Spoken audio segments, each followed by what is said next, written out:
এবারের বিপিএলে প্রথমবারের মতন সুপার ওভার দেখলো দর্শকরা। বিপিএলে ৮ নম্বর ম্যাচে মাঠে নেমেছিল রংপুর রাইডার্স এবং রাজশাহী ওয়ারিয়র্স।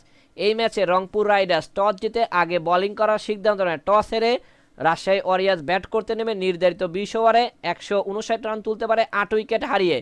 এদিন রাজশাহীর ব্যাটারদের মধ্যে সর্বোচ্চ রান করেন ওপেনার শাহজাদা ফারহান, ৪৬ বলে ৬৫ রান করেন। ১৬০ রান টার্গেটে খেলতে নেমে রংপুর রাইডার্স নির্ধারিত ২০ ওভারে ১৫৯ রান তুলতে পারে ৬ উইকেট হারিয়ে। রংপুরের ব্যাটারদের মধ্যে সর্বোচ্চ রান করেন ওপেনার দাউদ মালান, ৬৩ রান করেন। এছাড়া তাহিদুদ্দিন তিনি 50+ একটা ইনিংস খেলেন। শেষ পর্যন্ত ম্যাচ সুপার ওভারে চলে যায়। সুপার ওভারে ব্যাট করতে নেমে রংপুর রাইডার্স ১ ওভারে ৬ রান তুলতে পারে ২ উইকেট হারিয়ে। রাজশাহী ওয়ারিয়র্স সুপার ওভারে ৭ রানের টার্গেট পায়। রাজশাহীর হয়ে সুপার ওভারে ব্যাট করতে আসেন শাহজাদা ফারহান এবং তানজিম হাসান তামিম। তানজিম হাসান তামিম প্রথম ৩ বলেই ১০ রান তুলে নেয়।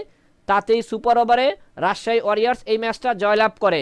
ক্রিকেটের সকল লেটেস্ট আপডেট এভাবে আপনারা আমাদের চ্যানেল থেকে পেতে চাইলে অবশ্যই সাবস্ক্রাইব করে ৫ টাকা বেল বাটনটা ক্লিক করে অন করে রাখবেন।